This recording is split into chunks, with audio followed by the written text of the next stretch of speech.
La fe, Hebreos 11:1, la fe es la seguridad que se tiene de lo que se espera, la convicción en cuanto a las realidades que aún no se ven. Por ella recibieron buen testimonio los antiguos.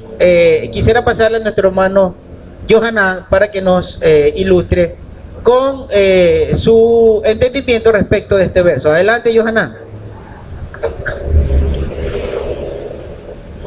Bueno, mi hermano, en este versículo, aunque parece una vez un poquito difícil de entender, tenemos que tener en cuenta que hablando de unos tiempo futuro y tiempo presente. Nosotros en el presente tenemos que tener en cuenta de que el futuro, lo que va a suceder, ya está concedido. Moshe, por favor, bájale un poco al volumen de tu receptor, porque hace eco.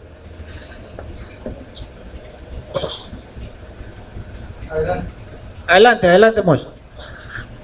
¿Se escucha bien? Sí, correcto. ¿Se escucha bien? Muy bien. Pues nada, que este versículo, nosotros contamos en que los tiempo presente, tiempo futuro. Nosotros, estando en el tiempo presente, tenemos que tener en cuenta que los futuros por venir ya se nos ha concedido como si estuviese en el presente. Por ejemplo, el problema de la certeza de lo que se espera. Está en un tiempo futuro diciendo, o sea, se lleva con el futuro. En este presente tenemos que tener la certeza de lo que está concedido ya nos ha concedido. Se está entrecortando, Johanan, se está entrecortando. No sé si es la señal o de pronto el micrófono, pero se está entrecortando y los hermanos de pronto no están entendiendo. Entonces, si de pronto revisa el micrófono. Adelante. Sí, te escuchamos un poco entrecortado, pero adelante.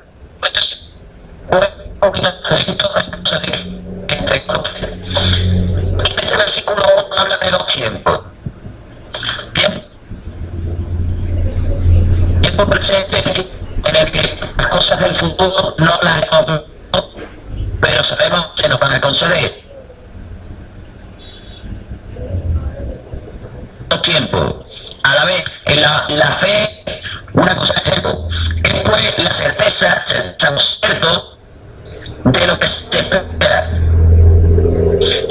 Nosotros tenemos que tener la certeza de lo que es el tiempo presente, en lo que se nos ha concedido. Por ejemplo, a nosotros esperamos la coronavirus no se nos ha presentado visiblemente, pero sabemos que la tenemos. Eso es tener fe. Nosotros podemos decir que tenemos promesas por cumplir, que una esa fidelidad a ese conocimiento de lo otorgado y la fe. Cuando en la segunda parte del versículo 1, la convicción de lo que no se ve, esa misma convicción, estar seguro de algo y tú no lo hayas hecho, que después empieza a hablar en ese capítulo de la fe de Abraham, no habiendo tenido esa actitud enfrente, tuvo un hijo, pero podría haber dicho, ya voy a conseguir nada más que un hijo, no una multitud de hijos, no lo creo. Y se confió y después se ha conseguido, pero en su vida, sin un futuro.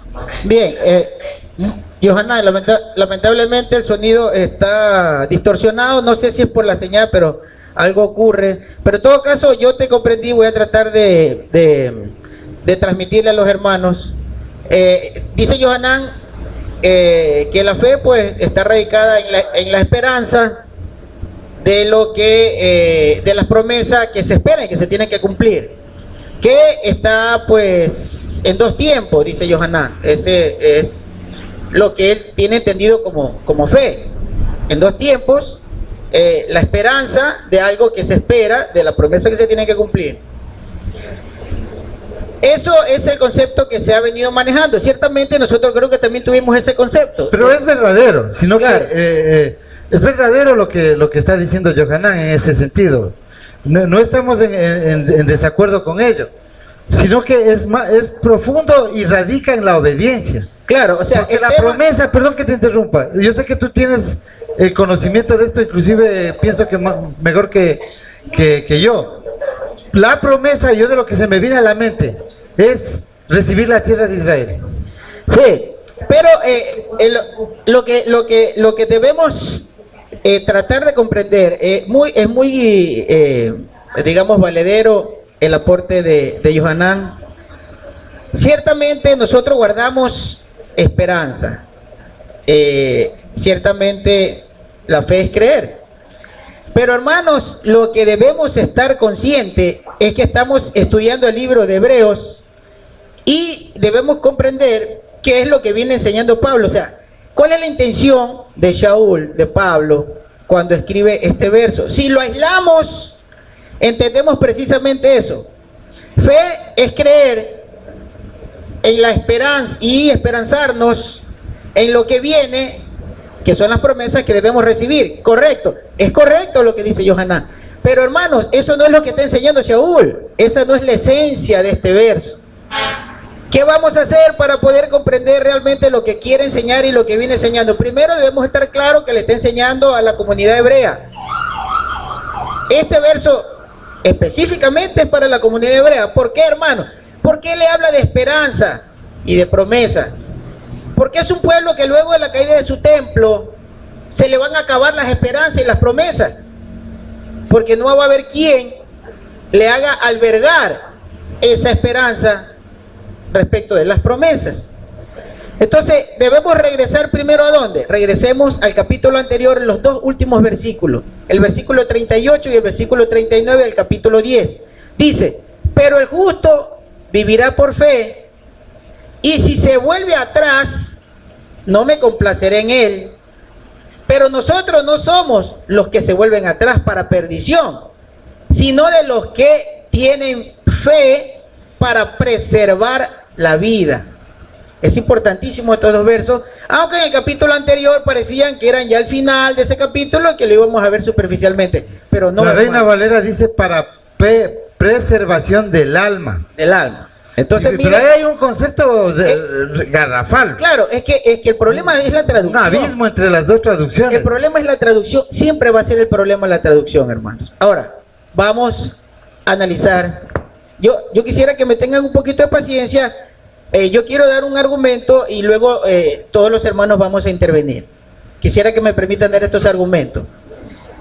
Cuando Shaul escribe la carta, Alejandro y Orígenes, por ejemplo, Alejandro de Alejandría, él dice que él vio esta carta y leyó esta carta en hebreo. Él en sus escritos dice que la carta a los hebreos estaba escrita en hebreo. Orígenes dice que posiblemente la escribió Lucas porque él la conoció en griego. Martín Lutero dice que posiblemente la escribió Bernabé, porque Bernabé manejaba muy bien el griego y porque era levita. Dice que por la profundidad del sacerdocio que se enseña, posiblemente, dice Martín Lutero, decía en sus escritos que a él le parecía que lo había escrito Bernabé. Además, Bernabé era chipriano, era de Chipre, y en Chipre dominaba muy bien el griego. Él hablaba hebreo y griego, Bernabé. Pero nosotros hemos coincidido que es Shaul, Pablo.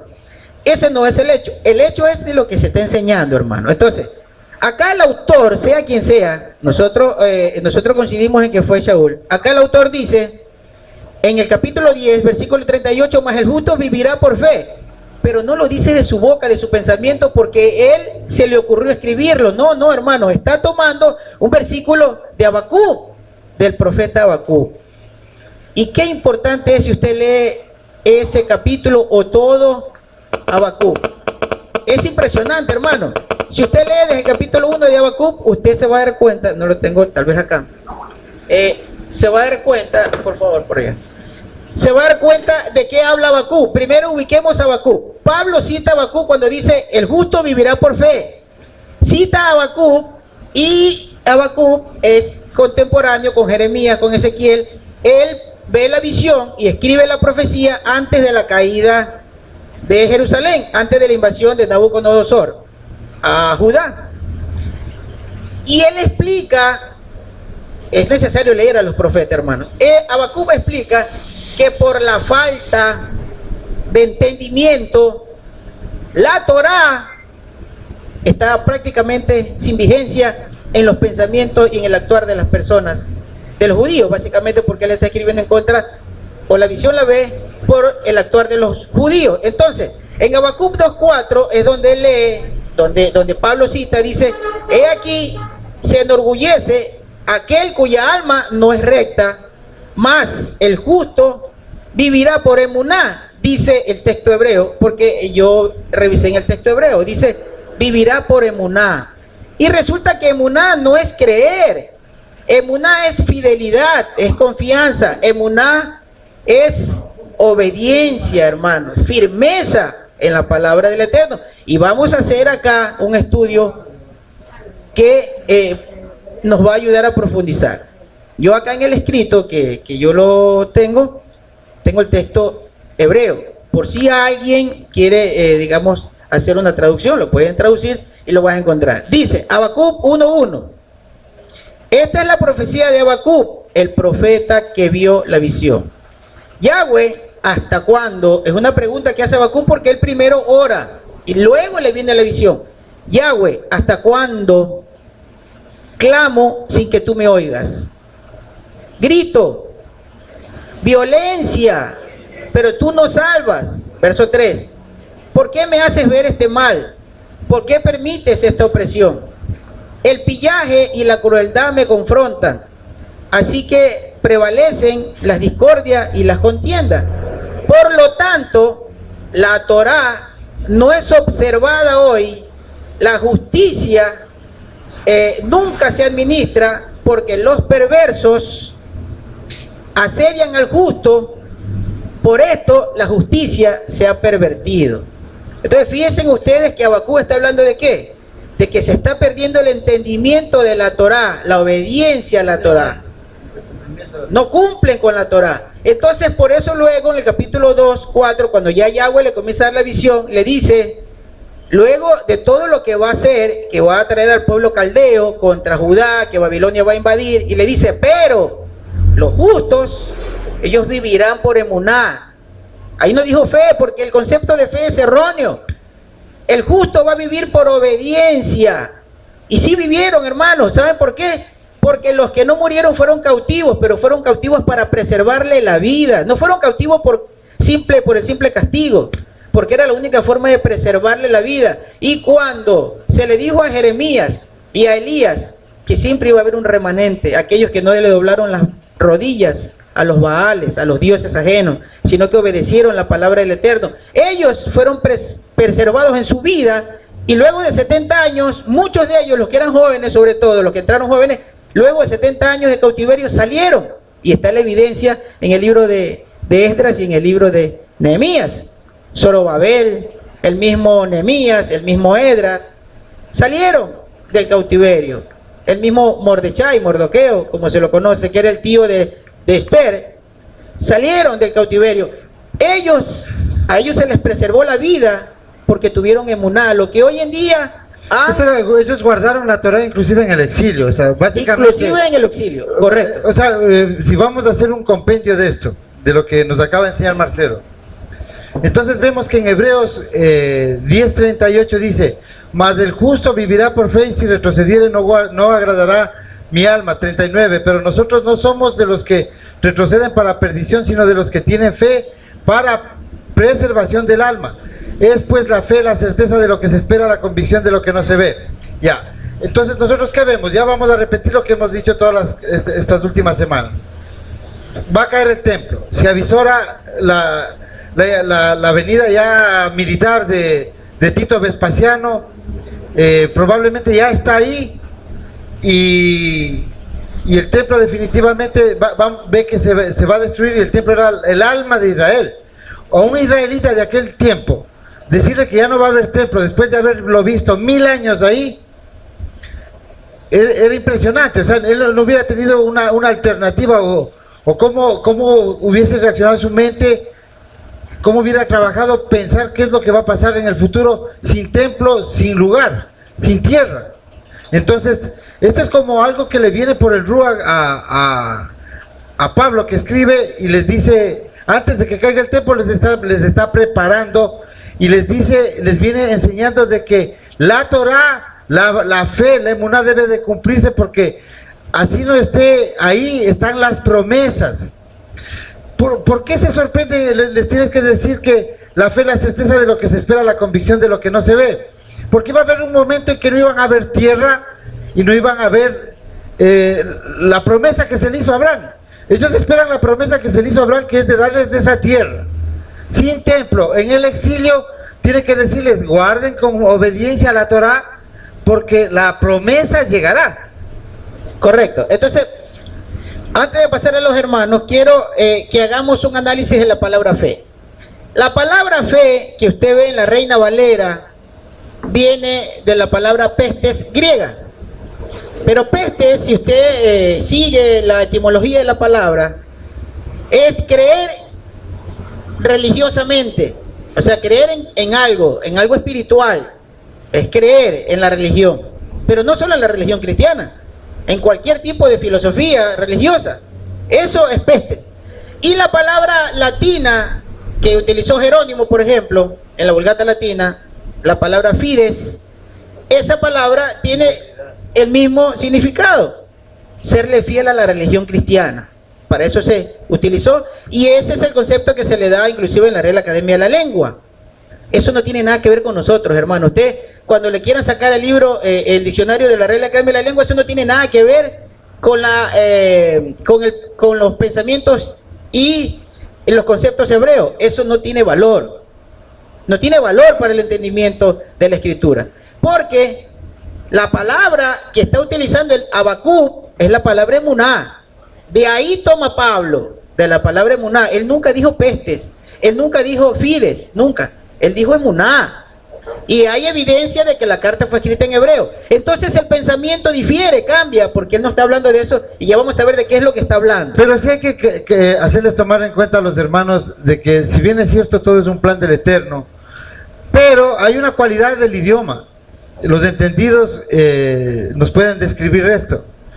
El idioma hebreo es vasto, es muy explícito, tiene mucha diversidad de criterios, palabras específicas que no tienen doble sentido o no tienen traducción.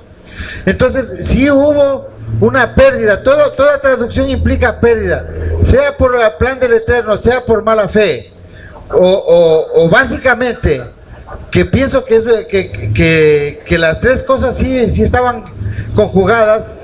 El griego no puede traducir el hebreo.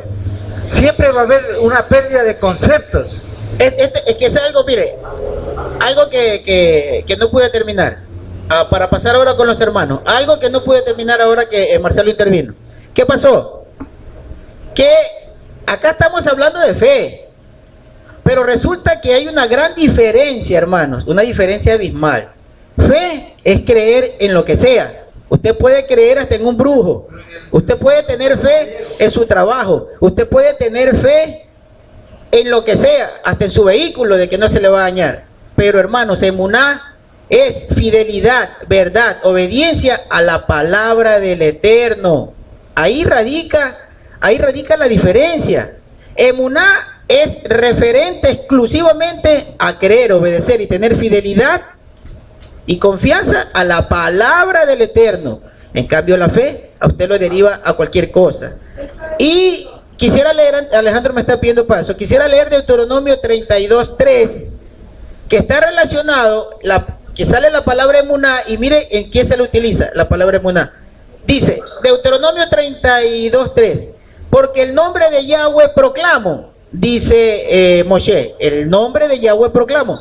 Este verso me recordé porque estoy haciendo un tema sobre el nombre de Yahweh. Dice, porque el nombre de Yahweh proclamo, den gloria a nuestro Elohim, la roca, sus obras son perfectas, sí, todos sus caminos son justos, un Elohim fiel, un Elohim verdadero, nunca falso, verdadero y recto es él. Aquí utiliza la palabra emuná. Emuná, ¿para qué? Para mostrar a nuestro Padre Eterno como fiel, como verdadero. Entonces, eso es emuná, es específico y directo a la fidelidad, a la confianza y a la obediencia. Y más adelante les traigo más argumentos, pero ahora van a intervenir los hermanos. Adelante, Alejandro, creo que me pidió el paso. Sí, Marce, es importante también definir que cuando Shaul está escribiendo esta carta, indiscutiblemente se la está escribiendo a un grupo de personas hebreas, y esas personas estaban esperando la restauración del pueblo de Israel, y eso todavía no se estaba dando ni se iba a dar. Por lo tanto, ellos tenían esa esperanza, y por eso Shaul también toma como referencia y muestra ejemplos del pasado, de que siempre que aquellos del pasado tuvieron esa confianza en Yahweh, esa obediencia, las cosas se dieron, y que esa restauración se iba a dar. En el capítulo él viene hablando de esa restauración del pueblo de Israel también, se viene hablando de esas personas que están llegando a la Torá, a ese pueblo hebreo que está regresando. Por lo tanto, también es importante para entender lo que quiere decir, pues lógico que dice que la certeza de lo que se espera, porque ellos esperaban la restauración del pueblo de Israel, y no lo veían todavía, pero lo iban a ver, seguían en obediencia, seguían en una. Es importante esa gran diferencia de lo que has aclarado desde el principio, porque todos los grupos cristianos o evangélicos o como se llamen tienen fe en ese Mesías que es Jesucristo. Entonces nos damos cuenta de la gran diferencia, la fe para ellos, la emuná para el pueblo de Israel, para nosotros. Eso es lo que yo quería acotar en este momento, Marce. Yo pienso que Moche está que habla, entonces le voy a dar el paso a Moche o a Juan Manuel, pero les pido que cuando no hablen cierren el micrófono para que no se escuche la interferencia. Entonces, adelante, Juan Manuel. Parece que tienen problemas de conexión acá. Aló, si ya se restauró, tenía problemas de comunicación el hermano Moches, creo que ya se restauró. Adelante. Bueno, yo tenía mi pequeño aporte para este tema. En cuanto al tema de la fe, de la emuná, es correcto de las cosas que estamos añadiendo precisamente para este tiempo de la comprensión de este capítulo 11, como antes decías, o sea, es la continuación de lo que hablamos el otro día, es decir, del 10, 38 y 39, que está diciendo que nosotros, que Él no se va a regar y que no tenga esa esperanza, sino que realmente tenemos que estar puestos. Yo recuerdo palabras del apóstol, en este caso de Saúl, de Sarías, cuando le dijo a los filipenses: sean conocidas vuestras peticiones delante del Eterno, con toda oración y con todo ruego. En este caso, bueno, pues sería con tefilá. ¿Para qué les dice esto? Para que luego en el verso 7 dice: y el shalom. Es decir, que tengamos la paz esa que necesitamos. En cuanto a la promesa es firme, la confianza tiene que ser firme. Si está escrito en la Torá, lo que realmente nos está inculcando es decir: usted lo ha leído, fíese del Eterno, fíese del Abba, porque está perfectamente constituido que todo lo que él ha escrito, como hablamos en su día de Números 26, 19-23. Él no es hombre para mentir, ni hijo de hombre para arrepentirse. Si él ha dicho que va a hacer algo, lo va a hacer. Si él ha dicho que esperes un tiempo, espera ese tiempo. Antes en la intervención de Johanna me decía que estamos mezclando dos tiempos. Habría que tener en cuenta cómo piensa un judío. Un judío vive en tiempo presente. No existe el pasado para él. Hoy soy y dentro de un minuto es el futuro. Esto ya no soy. El futuro del que nos están presentando es: tu futuro es glorioso, tu futuro es bueno, tu futuro es próspero, tu vida va a tener sanidad. Todo esto, lo que esperamos, ¿qué es lo que realmente esperamos hoy en día? La bendición del Eterno. Más allá de que evidentemente tenemos referencias en todos y cada uno de los libros, de los Sefer, que tengamos en Torah, precisamente, y en los Ketubim, en los Kevilim, y los Nevi'im, todos los libros están destinados a una cosa: a crecer nuestra emuná. Marcelo antes hablaba de tener fe. Todo el mundo, hasta los incrédulos, tienen fe, hasta los que no creen en nada. Hablamos de la espiritualidad, de que tengan un Dios. Creen Creen por la mañana que se va a levantar y va a entregar oxígeno. Nadie le pide al Eterno, por favor, acuérdate de mañana darme oxígeno, porque si no moriré. Nadie pide oxígeno. Dios Yahweh, en cuya presencia estamos, que todos pedimos miles de millones de cosas, solicitamos cosas, pero nadie le pide oxígeno al Creador. Y sin embargo, por misericordia lo tenemos cada día. ¿Qué ocurre cuando Pablo es tan exigente? Figura de Saulo, cuando realmente está haciendo su labor de maestro, de Moré, instruyéndoles. Y a los hebreos posiblemente tenía una misericordia tremenda con ellos, porque además, encima eran parte de su pueblo y se vuelta con ellos. A los romanos también lo hizo. Pero ¿qué pasa con los hebreos? A los hebreos yo creo que aparte de como hermano, les trata como padre, les trata como madre, les trata de todas las maneras posibles para que ellos entiendan que los tiempos que venían eran difíciles, que los tiempos que se estaban presentando no eran precisamente de color de rosa. Y que necesitaban eso, todas las armas espirituales que pudiesen tener, y entre ellas posiblemente la confianza, esa emuná de la que realmente antes nos estaban dando, sí iba a ser la fórmula, porque realmente es lo que realmente íbamos a tener.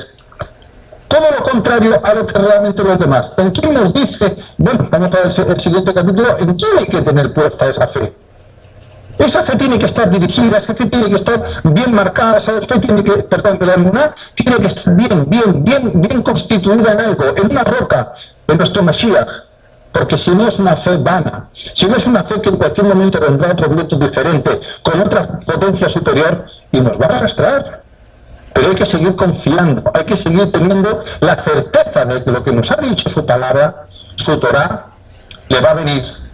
Y nos va a venir bien.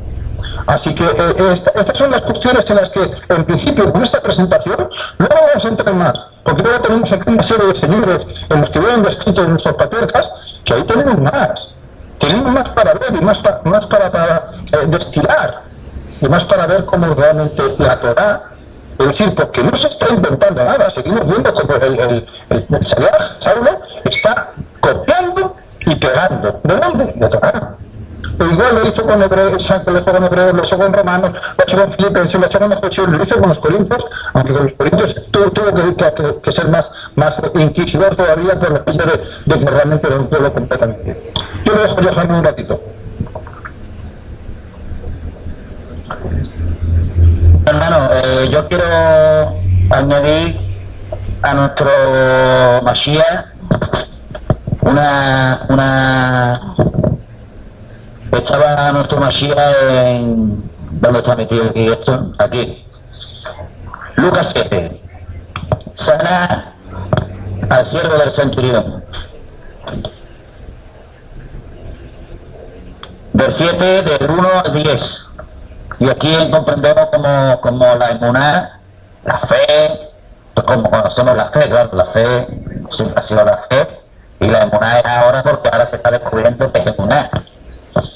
Pero todos aquellos que todavía no comprenden lo que es emuná es la certeza de lo que se va a conceder. Y aquí nos lo muestra un pagano, un centurión pagano, nos lo muestra, no siendo judío, tenía fe, tenía emuná. Y después que hubo terminado, esta es la Reina Valera, después que hubo terminado todas sus palabras al pueblo que le oía, entró en Capernaum. Y el siervo del centurión, a quien quería mucho, estaba enfermo y a punto de morir. Cuando el centurión oyó hablar de Yahoshua, le envió unos ancianos de los judíos, rogándole que viniese y sanase a su siervo. Y ellos vinieron a Yahoshua y le rogaron con solicitud, diciéndole: es digno de que le conceda esto, porque ama nuestra nación y nos edificó una sinagoga. Este hombre tenía emuná, incluso antes de que viniera Mashiach, porque primero amaba a su prójimo, que era su siervo. Aun siendo su siervo, lo amaba, velaba por él, suplicaba por él. Cuando normalmente un general romano o un centurión romano se le estropeaba al siervo, lo tiraba a la basura, compraba 2 docenas de siervos. ¿Qué es lo que pasa? De que verdaderamente trataba a las personas amando al prójimo. Estas obras fueron vistas por los mismos judíos de la época, que no solo le veían las buenas obras que hacía este hombre de la preocupación por este pueblo, sino también la sinagoga de Capernaum fue construida por este centurión. Este centurión construyó la sinagoga donde predicó Yahoshua. Y sigo por el versículo 6. Y Yahoshua fue con ellos, pero cuando ya no estaban lejos de su casa, de la casa del centurión, envió a unos amigos diciéndole, o sea, no fue ni él, lo envió a los amigos y les dijo: no te molestes, pues yo no soy digno de que entres bajo mi techo. O sea, dando la importancia que tenía Mashiach, el Mesías de Israel, va a entrar a mi casa cuando yo no soy digno. Si ya Juan decía que era digno de desatar calzado, imagínate este centurión, la verdadera emuna que tenía ya, porque sabía qué es lo que era, cómo era, qué es lo que era capaz de hacer, sin ni siquiera haberlo visto. Estaba ya completando los dos tiempos, el presente y el futuro. Sé quién eres, sé que eres capaz de hacerlo y además sé que lo vas a hacer. Pero nosotros tenemos que suplicar, nosotros tenemos que estar pendientes de ese poder que está ahí a disposición nuestra, pero tenemos que pedirlo. Versículo 7. Por lo que ni aún me tuve por digno de venir a ti. O sea, si Juan no se fue digno de agacharse, este hombre no era digno ni de acercarse a él. Pero di la palabra y mi siervo será sano. Ahí está la una. Di la palabra y mi siervo será sano. Solo tienes que decirlo, tú tienes el poder, yo tengo la capacidad de creer que tú eres capaz de hacerlo. Solo tienes que decirlo, no hace falta ni que venga. Dilo y será hecho. Ahí está la capacidad de fe, de emuná, de un simple centurión. Digo simple centurión porque no era pueblo, no tenía la cultura, no tenía nada más que lo que había aprendido en el tiempo de estar establecido en esa tierra, pero sin embargo fue capaz de demostrar una fe incapaz. Parece que se perdió la señal con los hermanos. Si bien es cierto, hay muchos pasajes en las escrituras donde Yeshua dice: tu fe te ha salvado.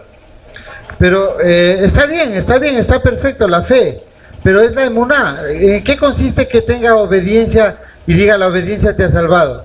En que todos, así como la mujer de flujo, con 12 años de flujo, se acerca a un grupo donde ella sabía que no se podía acercar. Ella sabía que le iban a lapidar. Si es que ese no era el Mesías anunciado en la Torá, ella iba a morir. De igual manera iba a morir con flujo, con hemorragia. 12 años. Entonces vemos que ella toma una decisión por emuná, porque sabía, o con obediencia a la Torá, de que si es que no era el Mashiach anunciado en la Torá y los profetas, como él mismo se presenta camino de Emaús, que él es la obediencia a la Torá y toda la Torá nos conduce al Mashiach. Si es que ese no es el Mashiach, igual estoy muerta. Entonces es su fe en que él es el Mashiach. No es la fe en que... La fe de ella radicaba en qué? En que como ella sabía Torá, y la Torá dice, Mashiach es el que me va a salvar, él es el que salva y sana, entonces yo me tomo porque yo creo que la Torá dice que este es Mashiach y yo lo reconozco. Entonces toma creyendo, teniendo fe, teniendo emuná de que la Torá no miente, que es verdadera y que es así como tiene que pasar. Claro, igualmente para la otra persona. Lo mismo con el centurión ocurrió lo mismo. Claro. ¿Qué ocurrió con el centurión? El centurión conocía la Torá. Nos acaba de decir Yohanan que el centurión inclusive construyó una sinagoga. Entonces, ustedes se pueden imaginar un extranjero que construya una sinagoga para ir a estudiar la Torá los Shabbat sin saber nada de la Torá. Eso es, digamos, difícil, ¿no? O de alguna manera se relacionó con la Torá. Claro. Entonces, ¿qué ocurre con el centurión? El centurión le dice, yo creo, o tengo... Yeshua le dice, tú tienes fe, tú tienes emuná, es decir, tú tienes confianza, tú eres obediente. Y le dice el centurión, solo di la palabra, y será como tú lo digas. Eso es profundo, hermano. Solo di la palabra y se hará como tú dices. ¿Por qué? El centurión creyó lo que dijo Moshe: profeta como yo os levantaré de este pueblo. A él oíd. Entonces, el centurión no se acercó a una persona que recién la vio. O sea, es que lo que pasa es que si nosotros no profundizamos, vamos a ver las cosas de un punto de vista superficial. ¿Ustedes creen que el centurión se le acercó a Yeshua sin saber con certeza que ese era Yeshua, del que hablaba Moshe, del que hablaba Isaías, del que hablaba Zacarías, del que hablaba Ezequiel, del que hablaba Oseas? No, hermanos. El centurión sabía con certeza que ese personaje que estaba hablando de cumplir la Torá sin rabinismos, ese era el verdadero Mashiach.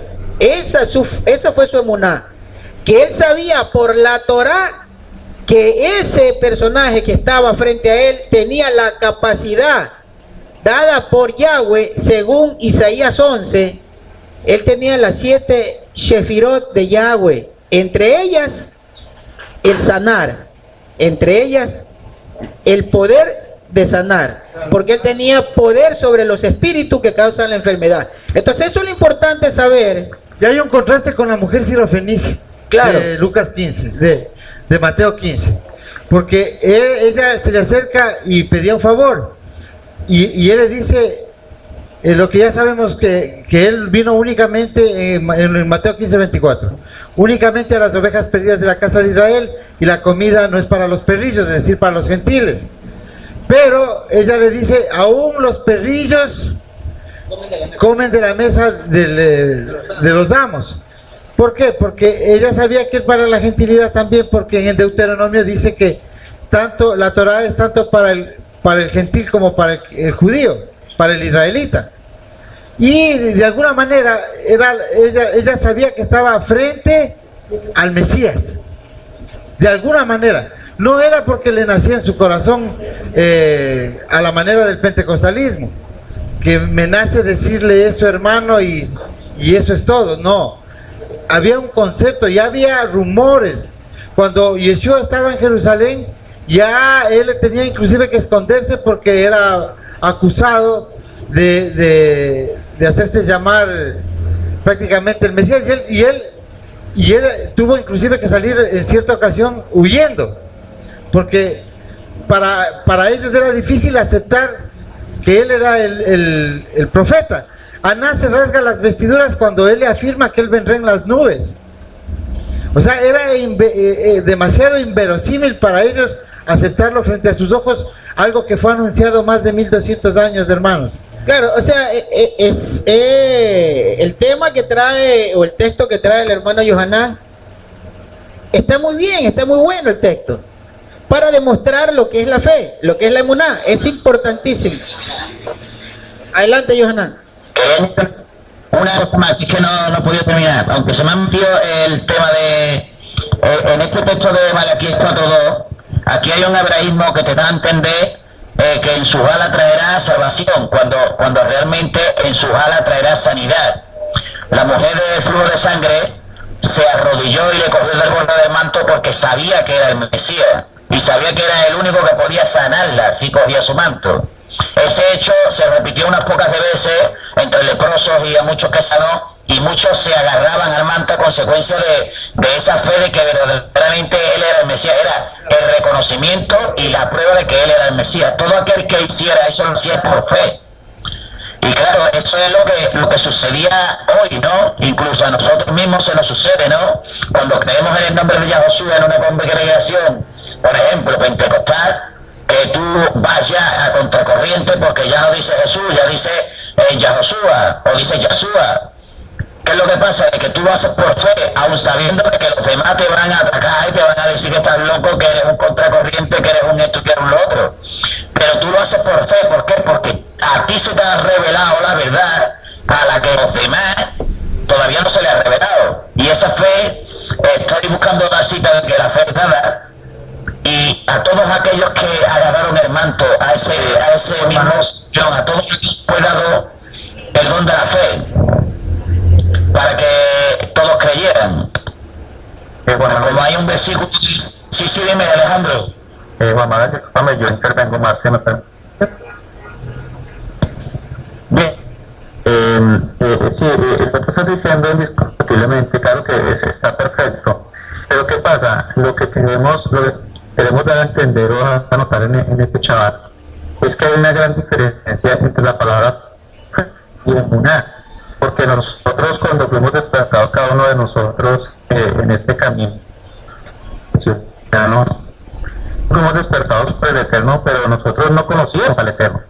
Nosotros simplemente estábamos caminando por falsedades de doctrinas erradas, y el Eterno en infinita misericordia y en sus planes pues nos llamó, como lo dice la palabra, y cuando Él nos llama, en nosotros se activa por medio del Ruach la obediencia, que es la emuná. Entonces, sí hay una gran diferencia entre la palabra fe y la palabra emuná, y eso es lo que queremos enseñar en este chaval, porque el cristianismo enseña la palabra fe. Para el cristianismo la palabra es fe. Fe es pararse adelante y decir, yo creo en Jesucristo y lo recibo en mi corazón y ya, con esto ya soy salvo. Pero es un concepto totalmente errado. Y lo que viene enseñando Shaul acá, la palabra correcta es emuná, El centurión, la mujer que tenía flujo, cuando tú dices que tomó el borde de Yeshua del manto, lo que ella tomó fueron los tiquit, son los cordocitos que tiene en la vestidura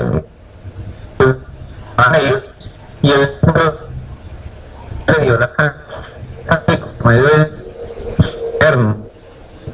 Y como él tenía conocimiento y él sabía que era el Mesías porque tenía conocimiento de que tenía el Mesías para el pueblo de Israel, pero no era porque él tuviera fe ni porque ni siquiera lo conocía. Ahora estaba conociéndolo, hasta ahora Yeshua estaba empezando a darse a conocer en medio del pueblo como Mesías.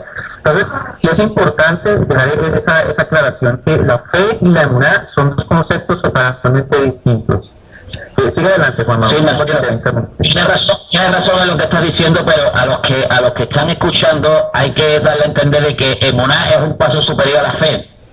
La fe es lo que conocemos como la fe, es algo que cuando entras en la iglesia es algo que no terminas de comprender, pero que emuná es un paso superior a fe. Fe es algo más indeterminado en el que sí creo, pero emuná es obediencia. Ya que la emuná es obediencia, es un paso superior. Por ejemplo, hay mucha gente que no entiende muy bien, porque a lo mejor son nuevos, lo que sea, y sabemos que fe es lo que tú llegas a una iglesia y por fe haces las cosas, tú lo haces, pero no sabes por qué, porque tú lo alegas todo a la fe. Pero cuando entiendes el significado de emuná es un paso superior a la fe. Aquí en la Biblia se escribe fe, pero debería haber puesto emuná. Pero emuná debe explicarse de que es obediencia. ¿Qué es lo que pasa? De que el que es nuevo entiende que fe es emuná y ya tiene un concepto más abierto, más completo de lo que es la fe que él entendía que era fe. Porque esa emuná conlleva una obediencia que está en la misma palabra de Dios, ¿no? De Yahweh. ¿Qué es lo que pasa? Que cuando eres una persona nueva y entiendes el contexto de emuná, se va a meter mucho más de lleno en la verdad y van a comprender mucho más a nuestra vida, que es lo que yo estaba entendiendo. Ese nivel superior a que la fe cristiana, que es lo que comprendemos por fe, pero la verdad es la fe que está superado. Es un...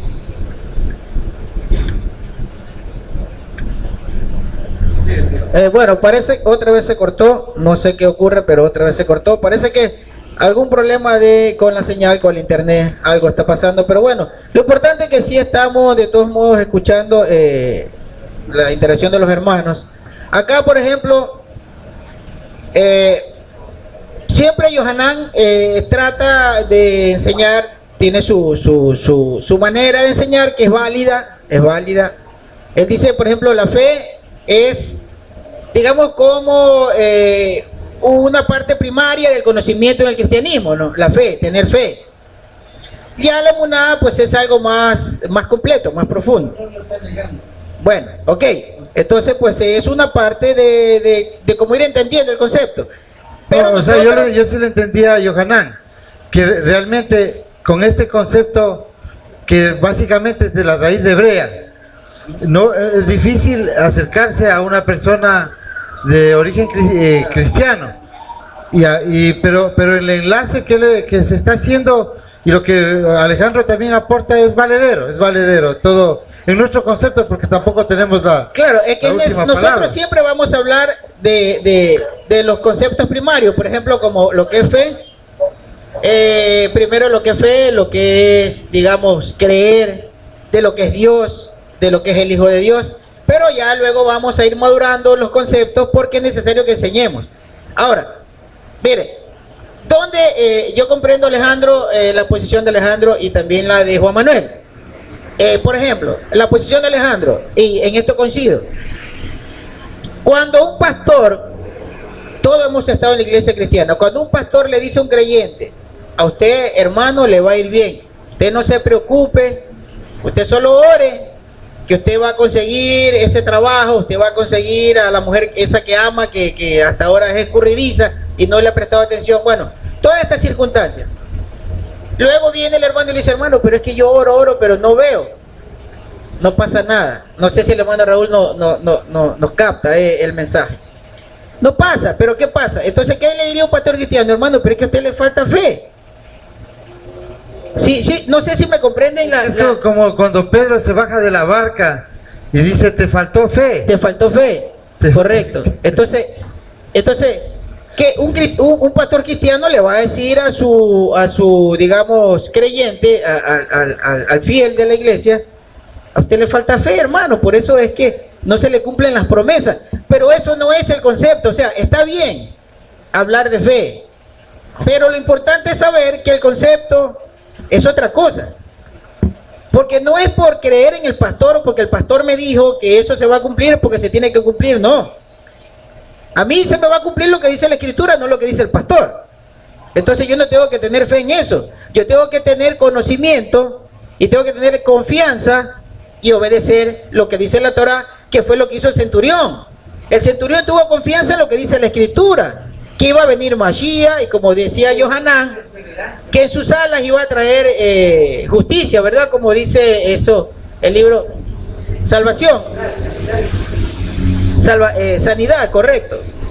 Entonces, eso es porque lo leyeron, pues, hermano, porque sabían que eso iba a ocurrir, y sabían y tenían la confianza y la certeza de que tenía que ocurrir como estaba escrito. Entonces eso es obediencia a lo que está escrito. Yo obedezco, y como obedecí, tuve la confianza de que se tiene que cumplir, y entonces se cumple lo que estaba prometido por cumplirse. Pero todo radica en la obediencia. Eso es lo que yo quiero llevar como mensaje. Acá no se trata de polemizar, no vamos a polemizar. Si es un debate de ideas, de conceptos, digamos, de presentación de lo que el Rúa nos pone, de lo que el corazón nos ofrece a nuestra mente como entendimiento. Y todo es necesario y todo es valedero, porque todos nos alimentamos, hasta para buscarle una conclusión es indispensable el concepto que cada uno de los hermanos lo presente. Ahora bien, todo lo que Yohanan nos ha dicho está correcto, necesario para seguir el estudio. Vayamos al versículo 3, que recién vamos al versículo 3 de Hebreos 11. Por la fe comprendemos que el universo se formó por la palabra de Elohim. Aquí hay un detalle concluyente. Por la fe comprendemos que el universo se formó por la palabra de Elohim. Entonces, se formó el universo. Dice acá, de modo que lo visible surgió de lo invisible. Se formó el universo, pero no por creer. O sea, porque fe, el concepto de la fe, venida de la palabra griega pestes y de la palabra fides latina, no viene por creer. El universo no se formó por eso. No, eso no es lo que entiende Shaul, ni lo que dice que debemos entender. Sino que la fe se cumplió, ¿por qué? Porque Yahweh dio la palabra, ¿verdad? Y esa palabra se cumplió. ¿Quién la obedeció? La obedeció el que debía obedecerla.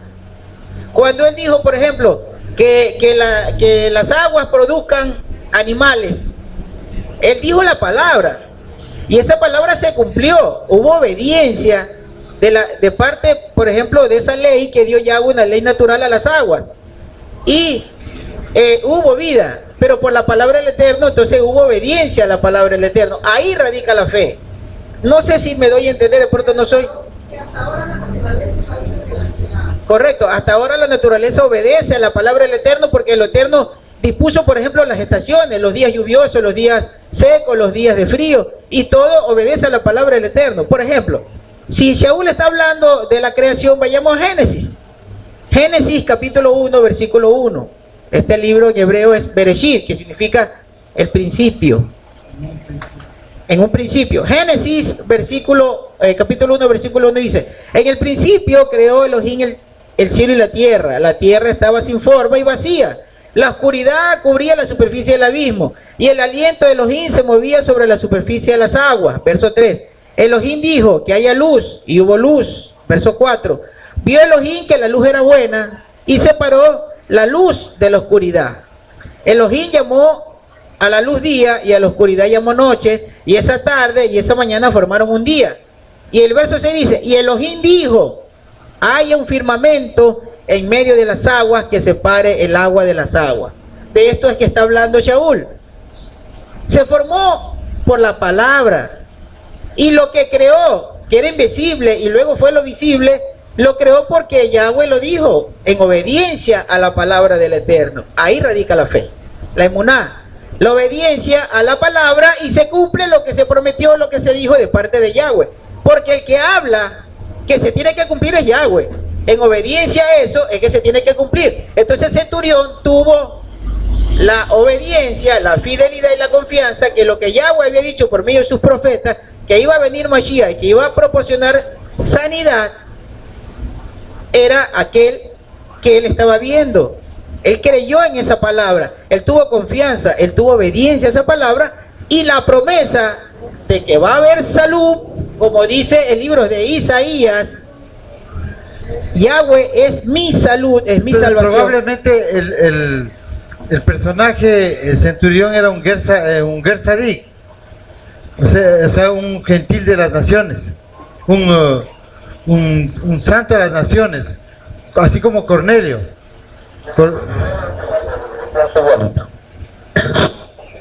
Que guardaba Torah. Adelante, Alejandro. Sí, que lo que acaba de decir Marcelo, indiscutiblemente, yo creo también que sí. Yo pienso igualito que también era uno de aquellos personajes que había sido esparcido por el Eterno, pero pertenecía a esas 10 tribus que estaban regresando. No, que excelente, Marcelo, el versículo que acabas de leer y la hermosa enseñanza que nos acaba de dar el Eterno por medio de un solo verso, ¿no? Que indiscutiblemente la obediencia al Eterno, por la obediencia a Él es que todas las cosas existen, y a nosotros mismos. Si nosotros estamos esperando una transformación, si estamos esperando la redención, todo lo estamos esperando en Él, todo será por medio de la obediencia. ¿La obediencia en qué? Pues la obediencia a la Torah, la obediencia a su palabra. Todas las cosas se darán de las que no vemos hoy en día, pero algún día se van a dar. ¿Por medio de qué? Por medio de la obediencia, o sea, por medio de la... Adelante, Max. Bien, los hermanos en España tienen problemas con la conexión, lamentablemente hasta ahora no pueden restablecer, pero bueno, vamos a continuar. Ya vimos que Shaul habla de la creación y dice que es por emuná, ¿no? Como acá traducen por fe. Ahora vamos al versículo 4 de Hebreos 11, dice: por la fe Abel ofreció a Elohim un sacrificio superior a Caín.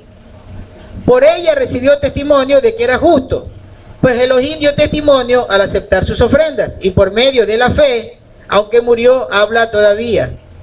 Por la fe, Enoc recibió el canto... Un ratito ahí, Marcelo. Ya. Dice, la Reina Valera dice, Dios, dijo, por la cual alcanzó testimonio de que era justo. Vamos a analizar por qué era justo, qué es ser justo. Justo en el concepto bíblico es solo el que tiene Torah y guarda. No puede ser alguien llamado justo si es que el Eterno no le dio esa instrucción. Entonces nosotros vemos que Abel ofreció a Yahweh un excelente sacrificio, mejor que el de Caín, por lo cual alcanzó el testimonio de que era justo, porque Yahweh solicitó algo, demandó algo que Abel cumplió. Correcto, ahí radica lo que acaba de decir Marcelo. ¿Por qué es justo Abel? ¿O por qué es visto como justo? Porque él era obediente a Yahweh. Porque justo no es el que va a la iglesia, justo no es el que viene acá a la reunión, tampoco. No porque yo vengo a la reunión yo ya soy justo. No porque Porque en Romanos 2:13, Shaul dice, no el oidor de la Torá es visto como justo delante de Elohim, sino el cumplidor de la Torá. Ese es el que va a ser justo ante los ojos de Elohim. Entonces hay una gran diferencia, porque Abel no fue visto justo porque iba a una iglesia, sino porque obedecía la palabra del Eterno. Y si ustedes leen el Sefer Yazar, además del Eterno es el juez el que determina quién es justo y quién no. Entonces, y el Eterno es un justo juez. Él él no inclina la balanza a ninguna parte que no sea pegado a su visión de lo que es la justicia, y por la escritura sabemos que lo que él considera justicia es el cumplimiento de sus instrucciones. ahora bien, ¿qué hacía Abel?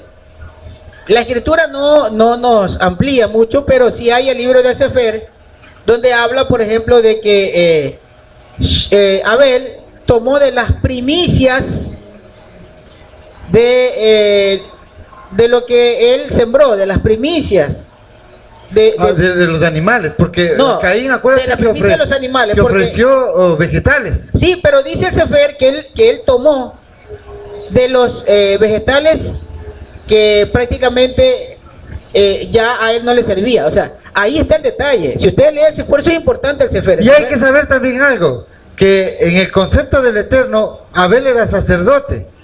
O sea, Abel presentó el sacrificio con sangre, y eso le calificaba como un sacerdote del orden de Melquisedec.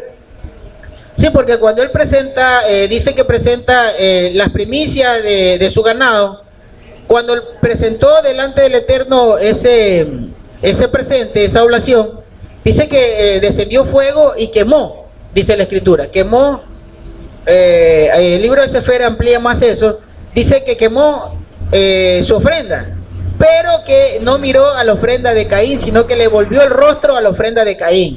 ¿Por qué? Explica el libro de Sefer que la ofrenda que le presentó Caín no era de las primicias de la cosecha que él tomó, sino que ya eran vegetales que ya, claro, que ya no eran aceptos ante el Eterno, porque seguramente ya estaban no estaban ni frescos ya, seguramente. Entonces no fue acepto ante los ojos del Eterno porque no le dio el primer lugar.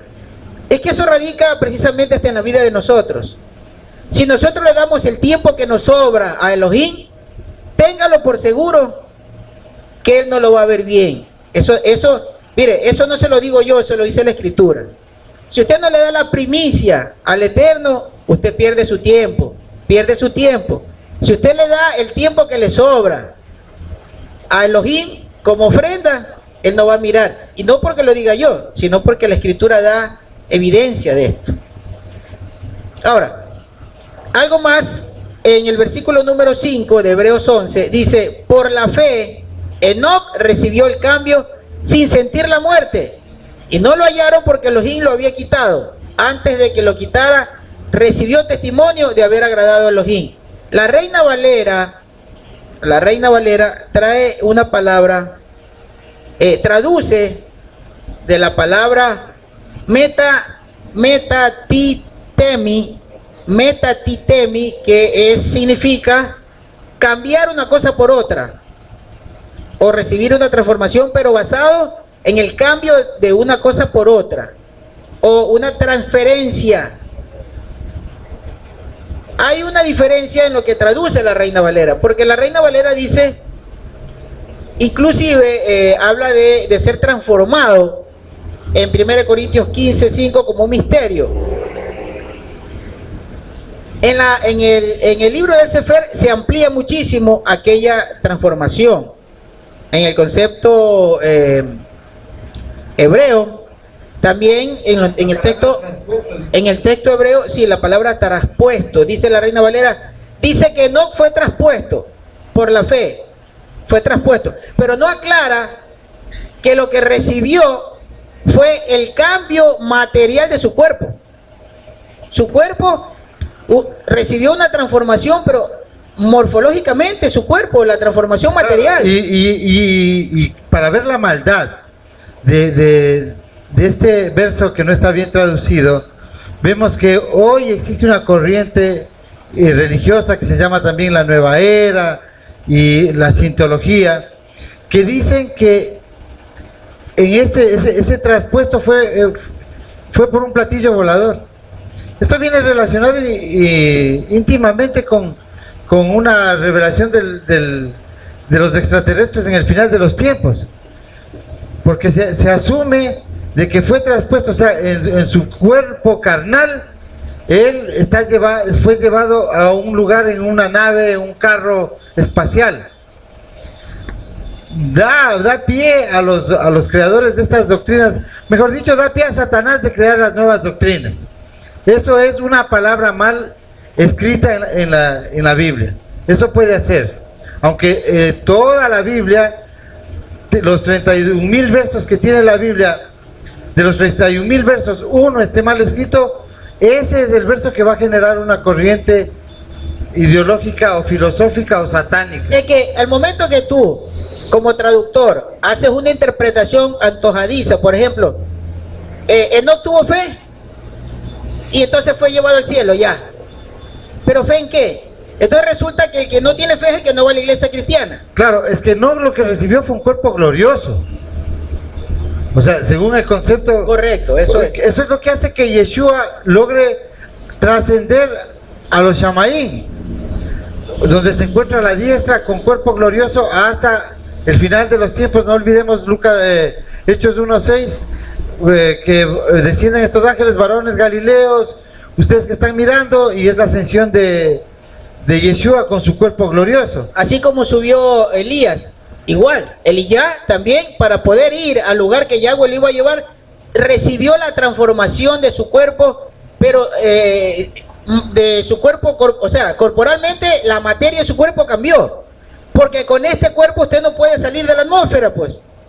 Y él fue llevado a un lugar lejano, misterioso, pero tiene que haber salido de la atmósfera, y con este cuerpo no lo podía resistir. Entonces tuvo necesariamente que haber una transformación de su cuerpo.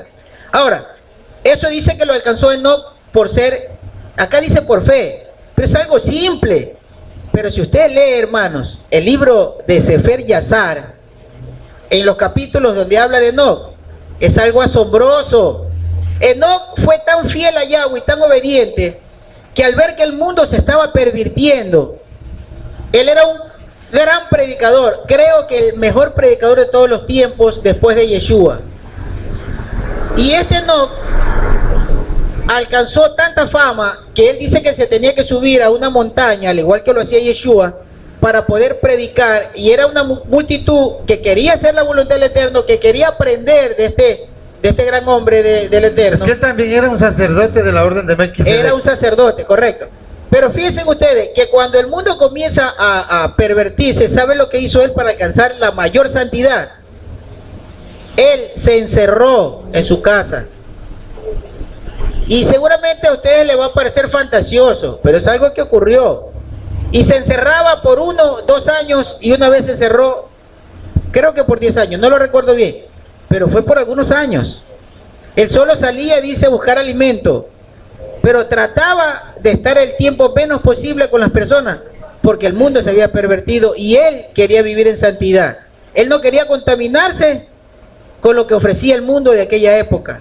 Él prefería llevar una vida metódica sin tener esas tentaciones que el mundo ofrece. ¿Para qué? Para alcanzar esa santidad, ser totalmente obediente al Eterno. ¿Y cuál fue su galardón? Ser llevado a la presencia del Eterno, hermanos. Claro, yo me imagino que él tenía el anhelo de ver a Yahweh. Él tenía de haber tenido el anhelo.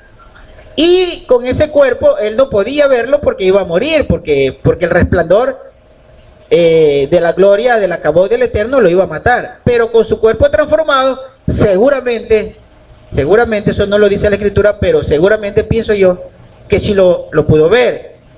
¿Pero por qué? Él se le concedió un gran galardón por la obediencia. En eso radica todo. O sea, creer, para hacer un resumen, porque viene mucho que por la fe Noé, por la fe Abraham, nosotros vemos que todos creen en ¿qué? en la palabra del Eterno. Y toda palabra del Eterno es Torah. Él no habla mimos ni meloserías. Él habla Torah. Ahora, fíjate algo. ¿Qué haríamos con este verso? ¿Qué haría el cristianismo con este verso? Tiene que borrarlo de la escritura. Claro, sin entendimiento le va a poder dar cualquier concepto. El versículo 6 de Hebreos 11 dice, y sin fe es imposible agradarlo.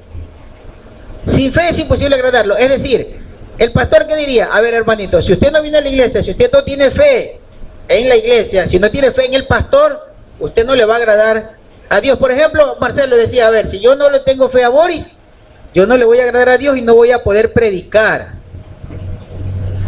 Eso, hermanos, es la manera, digamos, errónea, digamos, para no decir un concepto más fuerte, de ver la escritura.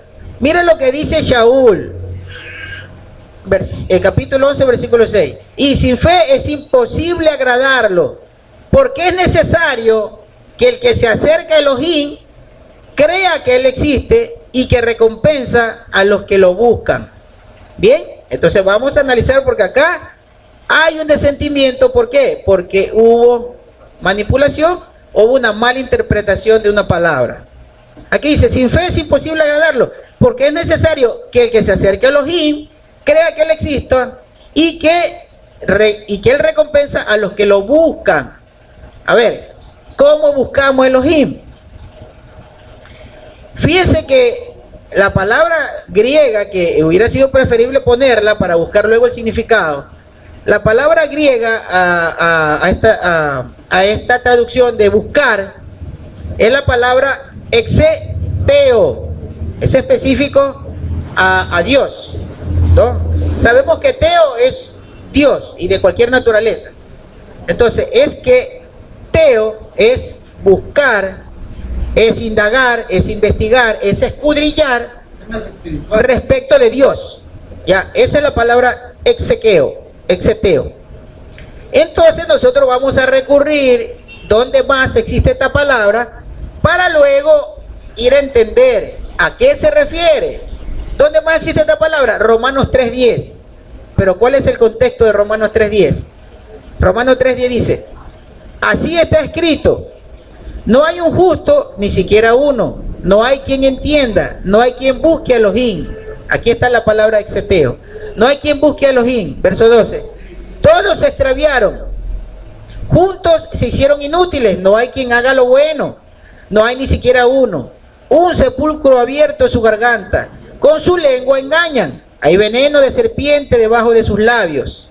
Su boca está llena de maldiciones y de amargura, sus pies son veloces para derramar sangre, hay calamidad y miseria en sus caminos. No conocieron el camino de paz, el camino de Shalom. No les importa el respeto a Yahweh. Entonces el que no busca a Yahweh está inmerso en este contexto que acabamos de leer. No tiene respeto por Yahweh, no tiene capacidad de entendimiento de la palabra de Yahweh. Ese es el que no busca a Yahweh.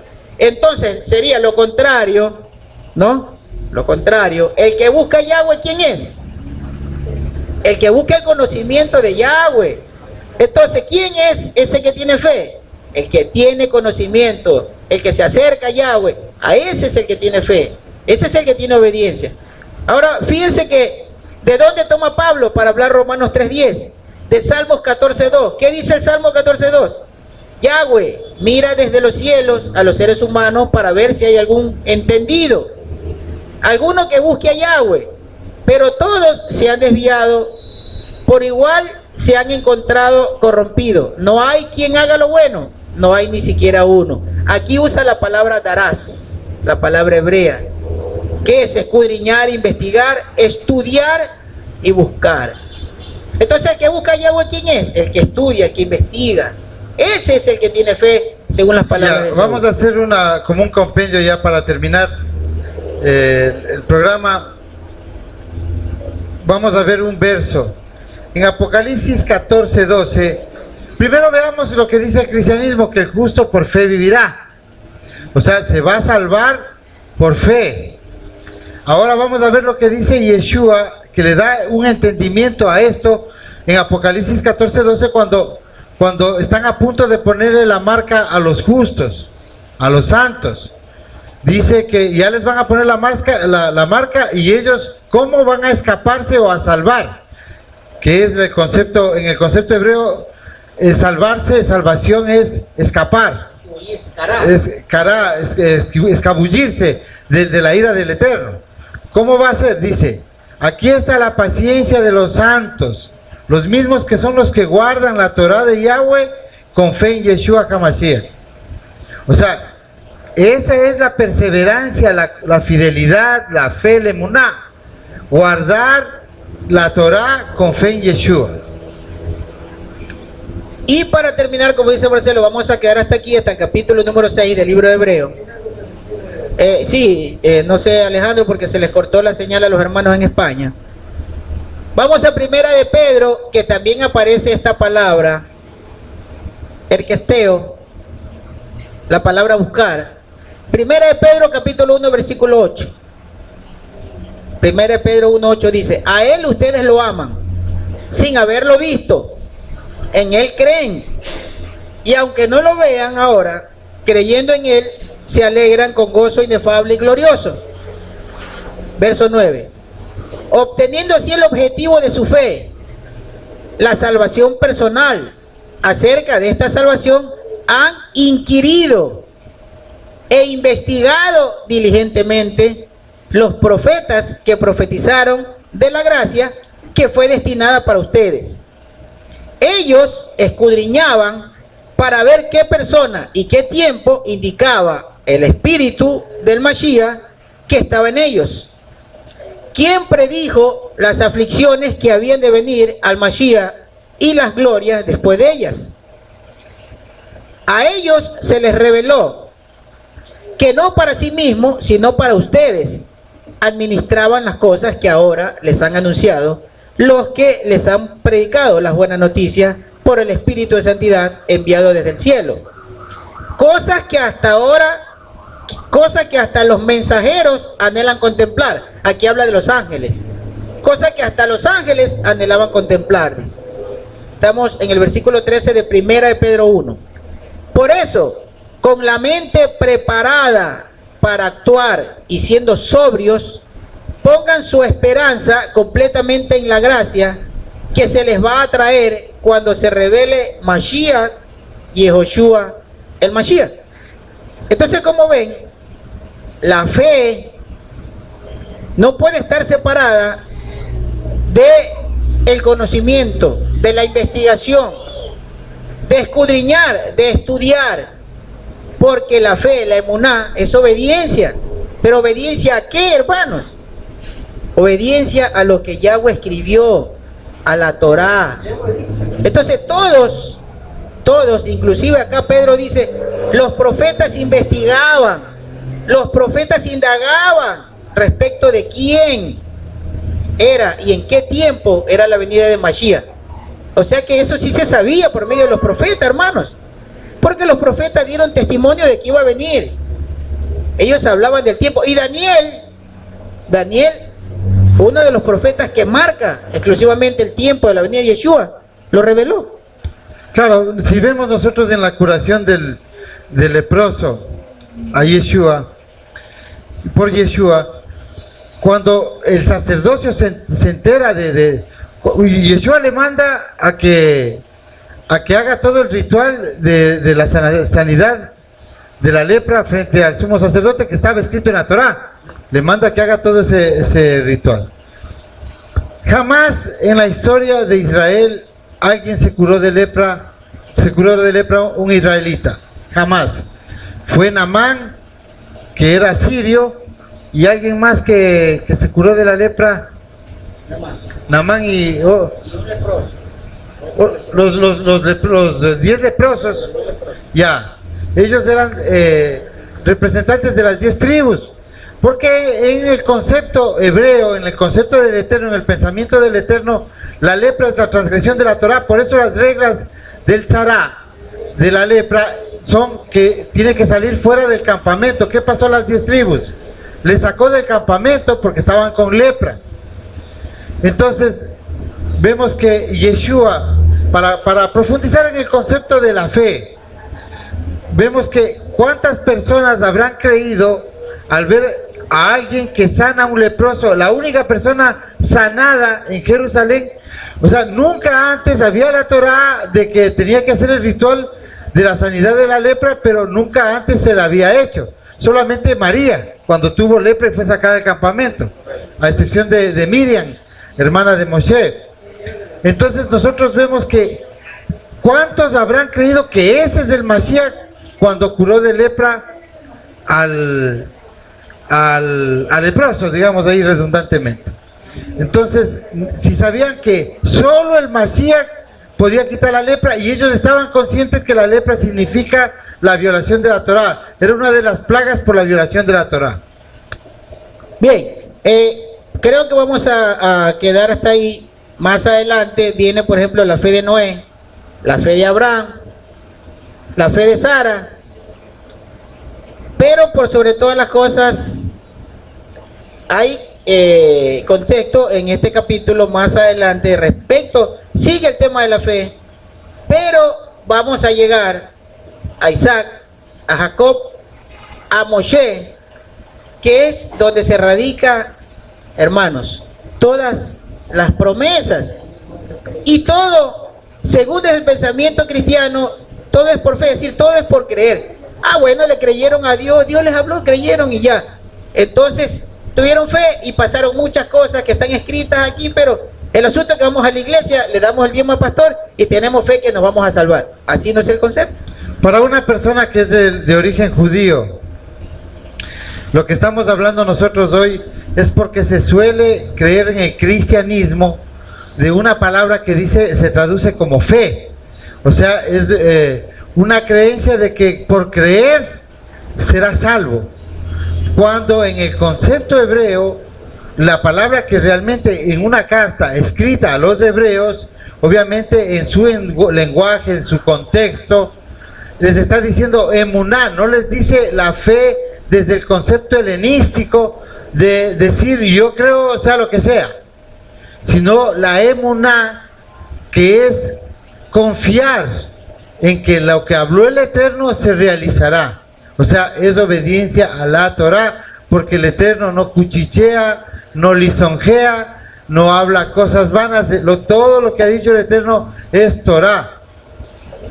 Eso es para tener algo claro de este tema. Bien, bueno, vamos a dejarlo hasta ahí. Hay mucho de qué hablar. Por ejemplo, viene la fe de Noé.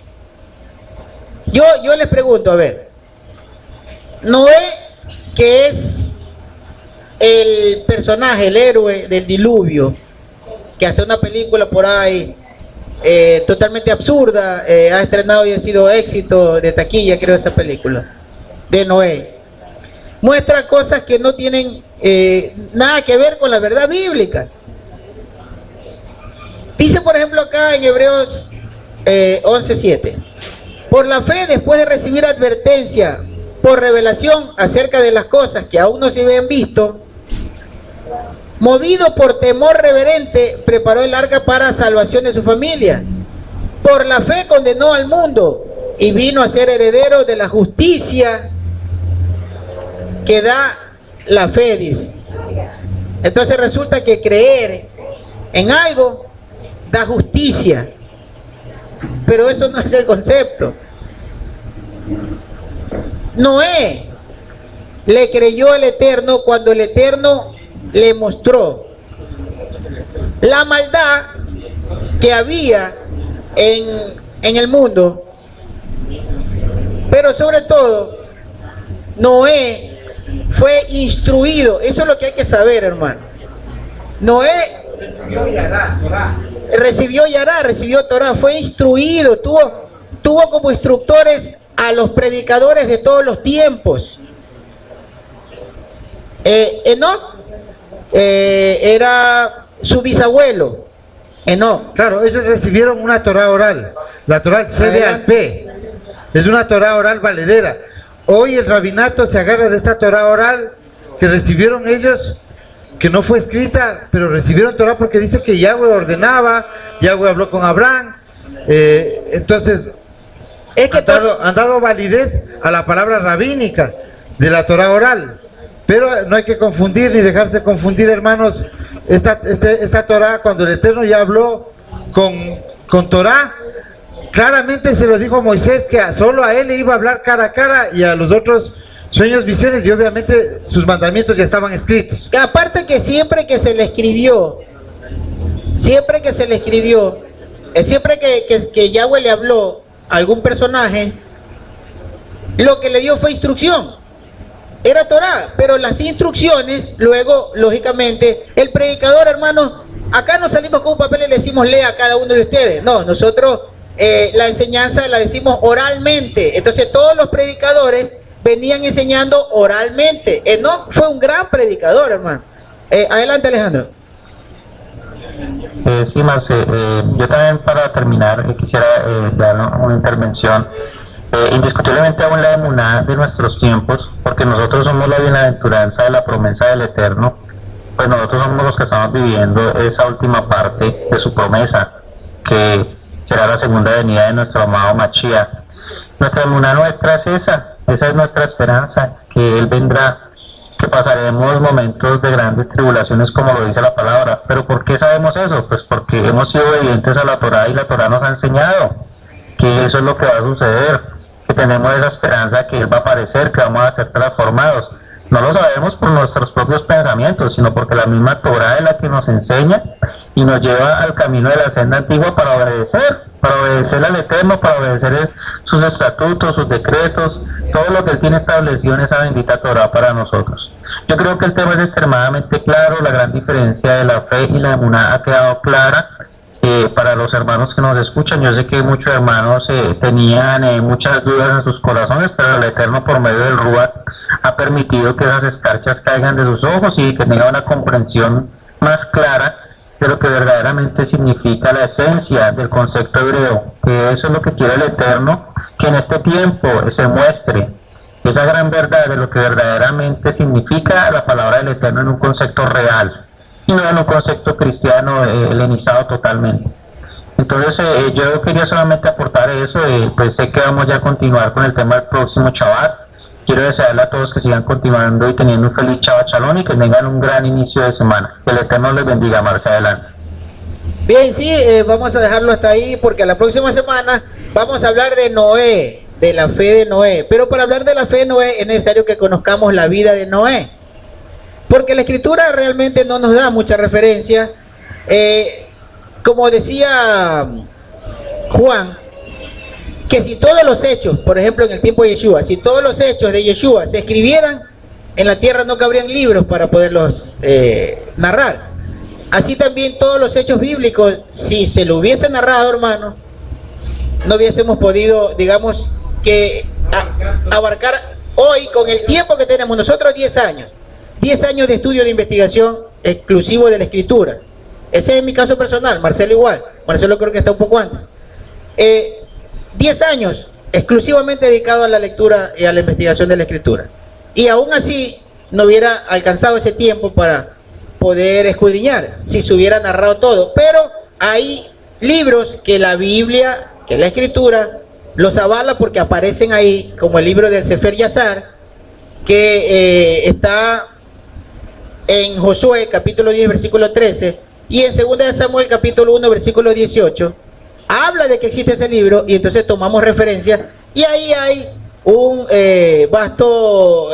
vasta narración precisamente de lo que ocurrió sobre estos personajes. Y vamos a traerle lo que ocurrió con Noé, y por qué es que a Noé se le cuenta por justicia su fe, que es su emuná, su obediencia. Bien, hermano, en la próxima semana nos vemos a este mismo horario, por esta misma vía de internet, por Ustream, canal de la verdad, el canal de la vida, el canal Verdad de Vida, y estaremos con los hermanos hasta el día de la primera semana de marzo, que vamos a tratar de hacer un gran estudio con la presencia de nuestro hermano Rico Cortés y de pronto algunos otros hermanos. Hebreos estaba escrito en hebreo.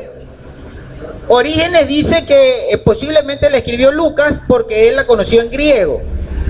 Martín Lutero dice que posiblemente la escribió Bernabé, porque Bernabé manejaba muy bien el griego y porque era levita. Dice que por la profundidad del sacerdocio que se enseña, posiblemente, dice Martín Lutero, decía en sus escritos que a él le parecía que lo había escrito Bernabé. Además, Bernabé era chipriano, era de Chipre, y en Chipre dominaba muy bien el griego. Él hablaba hebreo y griego, Bernabé. Pero nosotros hemos coincidido que es Shaul, Pablo. Ese no es el hecho. El hecho es de lo que se está enseñando, hermano. Entonces, acá el autor, sea quien sea, nosotros coincidimos en que fue Shaul. Acá el autor dice, en el capítulo 10, versículo 38, mas el justo vivirá por fe. Pero no lo dice de su boca, de su pensamiento, porque él se le ocurrió escribirlo. No, no, hermano, está tomando un versículo de Habacuc, del profeta Habacuc. Y qué importante es si usted lee ese capítulo o todo Habacuc. Es impresionante, hermano. Si usted lee desde el capítulo 1 de Habacuc, usted se va a dar cuenta, no lo tengo tal vez acá, se va a dar cuenta, por favor, por allá. Se va a dar cuenta de qué habla Habacuc. Primero ubiquemos a Habacuc. Pablo cita a Habacuc cuando dice, el justo vivirá por fe. Cita a Habacuc, y Habacuc es contemporáneo con Jeremías, con Ezequiel. Él ve la visión y escribe la profecía antes de la caída de Jerusalén, antes de la invasión de Nabucodonosor a Judá. Y él explica, es necesario leer a los profetas, hermanos. Habacuc explica que por la falta de entendimiento, la Torá está prácticamente sin vigencia en los pensamientos y en el actuar de las personas, de los judíos, básicamente porque él está escribiendo en contra, o la visión la ve por el actuar de los judíos. Entonces, en Habacuc 2.4 es donde él lee, donde Pablo cita, dice, he aquí, se enorgullece aquel cuya alma no es recta, mas el justo vivirá por emuná, dice el texto hebreo, porque yo revisé en el texto hebreo, dice, vivirá por emuná. Y resulta que emuná no es creer, emuná es fidelidad, es confianza, emuná es la fe. Hebreos 11.1, la fe es la seguridad que se tiene de lo que se espera, la convicción en cuanto a las realidades que aún no se ven. Por ella recibieron buen testimonio los antiguos.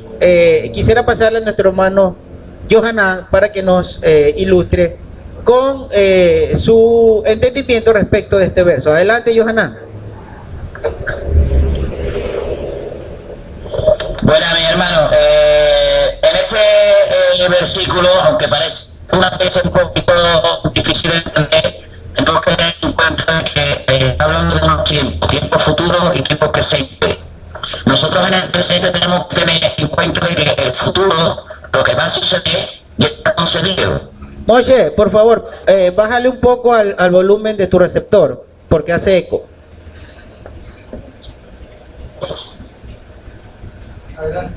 Adelante, Moshe. ¿Se escucha bien? Sí, correcto. ¿Se escucha bien? Muy bien. Pues nada, dicho esto, nosotros contamos en que los tiempo presente, tiempo futuro. Estando en el tiempo presente, tenemos que tener en cuenta que los futuros por venir ya se nos ha concedido como si estuviese en el presente. Por ejemplo, es popular la certeza de lo que se espera. Está en un tiempo futuro diciendo, o sea, se lleva con el futuro. En este presente tenemos que tener la certeza de lo que está concedido ya nos ha concedido. Se está entrecortando, Johanan, se está entrecortando. No sé si es la señal o de pronto el micrófono, pero se está entrecortando y los hermanos de pronto no están entendiendo. Entonces, así de pronto revisa el micrófono. Adelante. Sí, te escuchamos un poco entrecortado, pero adelante.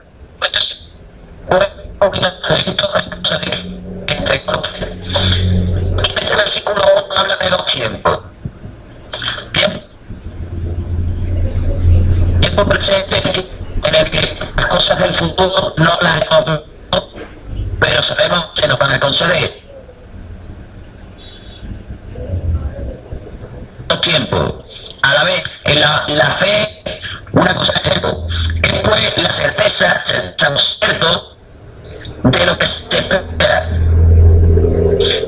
Nosotros tenemos que tener la certeza de lo que es el tiempo presente y lo que se nos ha concedido. Obediencia, hermanos, firmeza en la palabra del Eterno. Y vamos a hacer acá un estudio que nos va a ayudar a profundizar. Yo acá en el escrito, que yo lo tengo el texto hebreo. Por si alguien quiere, digamos, hacer una traducción, lo pueden traducir y lo vas a encontrar. Dice, Habacuc 1:1. Esta es la profecía de Habacuc, el profeta que vio la visión.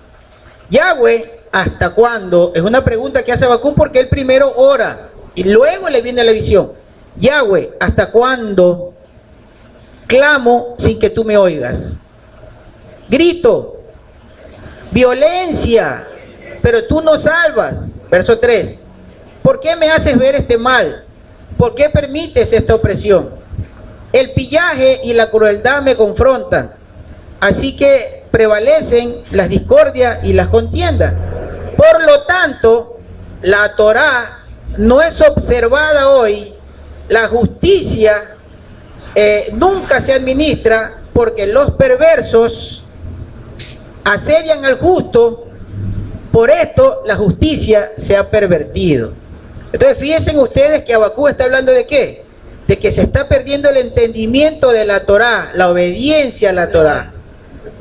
No cumplen con la Torá. Entonces por eso luego en el capítulo 2:4, cuando ya Yahweh le comienza a dar la visión, le dice, luego de todo lo que va a hacer, que va a traer al pueblo caldeo contra Judá, que Babilonia va a invadir, y le dice, pero los justos, ellos vivirán por emuná.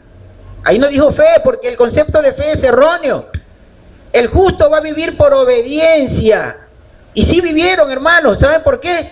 Porque los que no murieron fueron cautivos, pero fueron cautivos para preservarle la vida. No fueron cautivos por el simple castigo, porque era la única forma de preservarle la vida. Y cuando se le dijo a Jeremías y a Elías que siempre iba a haber un remanente, aquellos que no le doblaron las rodillas a los Baales, a los dioses ajenos, sino que obedecieron la palabra del Eterno, ellos fueron preservados en su vida, y luego de 70 años, muchos de ellos, los que eran jóvenes, sobre todo los que entraron jóvenes, luego de 70 años de cautiverio salieron, y está la evidencia en el libro de Esdras y en el libro de Nehemías. Zorobabel, el mismo Nehemías, el mismo Esdras, salieron del cautiverio. El mismo Mordoqueo, como se lo... Por ejemplo, la corona de vida no se nos ha presentado visiblemente, pero sabemos que la tenemos. Eso es tener fe. Nosotros podemos decir que tenemos promesas por cumplir, que esa fidelidad a los ese conocimiento de lo otorgado, la fe, en la segunda parte del versículo 1, la convicción de lo que no se ve, esa misma convicción, estar seguro de algo, y tú no lo hayas hecho, que después empieza a hablar en ese capítulo de la fe de Abraham, no habiendo tenido esa actitud, enfrente, tuvo un hijo, pero podría haber dicho, ya voy a conseguir nada más que un hijo, no una multitud de hijos, no lo creo. Y se confió y después se ha conseguido, pero en su vida, sin un futuro. Bien, Yohanan, lamentablemente el sonido está distorsionado, no sé si es por la señal, pero algo ocurre. Pero en todo caso, yo te comprendí, voy a tratar de transmitirle a los hermanos. Dice Yohanan que la fe pues está radicada en la esperanza de lo que de las promesas que se esperan y que se tienen que cumplir, que está pues en dos tiempos, dice Yohanan. Ese es lo que él tiene entendido como fe, en dos tiempos, la esperanza de algo que se espera, de la promesa que se tiene que cumplir. Eso es el concepto que se ha venido manejando. Ciertamente nosotros creo que también tuvimos ese concepto. Pero es verdadero, sino claro, que es verdadero lo que está diciendo Yohanan en ese sentido. No estamos en desacuerdo con ello. sino que es profundo y radica en la obediencia. Claro, o sea, Porque la tema... promesa, perdón que te interrumpa, yo sé que tú tienes el conocimiento de esto, inclusive pienso que mejor que yo. La promesa, yo de lo que se me viene a la mente, es recibir la tierra de Israel. Sí, pero lo que debemos tratar de comprender, es muy digamos, valedero el aporte de Yohanan. Ciertamente nosotros guardamos esperanza, ciertamente la fe es creer, pero hermanos, lo que debemos estar conscientes es que estamos estudiando el libro de Hebreos y debemos comprender qué es lo que viene enseñando Pablo. O sea, ¿cuál es la intención de Shaul, de Pablo, cuando escribe este verso? Si lo aislamos, entendemos precisamente eso. Fe es creer en la esperanza y esperanzarnos en lo que viene, que son las promesas que debemos recibir. Correcto, es correcto lo que dice Yohanan.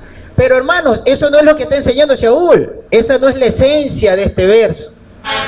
¿Qué vamos a hacer para poder comprender realmente lo que quiere enseñar y lo que viene enseñando? Primero debemos estar claros que le está enseñando a la comunidad hebrea. Este verso específicamente es para la comunidad hebrea. ¿Por qué, hermano? ¿Por qué le habla de esperanza y de promesa? Porque es un pueblo que luego de la caída de su templo se le van a acabar las esperanzas y las promesas. Porque no va a haber quien le haga albergar esa esperanza respecto de las promesas. Entonces debemos regresar primero ¿a dónde? Regresemos al capítulo anterior, los dos últimos versículos, el versículo 38 y el versículo 39 del capítulo 10. Dice: pero el justo vivirá por fe, y si se vuelve atrás, no me complaceré en él. Pero nosotros no somos los que se vuelven atrás para perdición, sino de los que tienen fe para preservar la vida. Es importantísimo estos dos versos, aunque en el capítulo anterior parecían que eran ya el final de ese capítulo y que lo íbamos a ver superficialmente, pero no. La Reina Valera dice para preservación del alma. Del alma. Entonces, sí, mira, pero ahí hay un concepto garrafal. Claro, es que el problema es la traducción. Un abismo entre las dos traducciones. El problema es la traducción, siempre va a ser el problema la traducción, hermanos. Ahora, vamos a analizar. Yo quisiera que me tengan un poquito de paciencia. Yo quiero dar un argumento y luego todos los hermanos vamos a intervenir. Quisiera que me permitan dar estos argumentos. Cuando Shaul escribe la carta, Alejandro y Orígenes, por ejemplo, Alejandro de Alejandría, él dice que él vio esta carta y leyó esta carta en hebreo. Él en sus escritos dice que la carta a los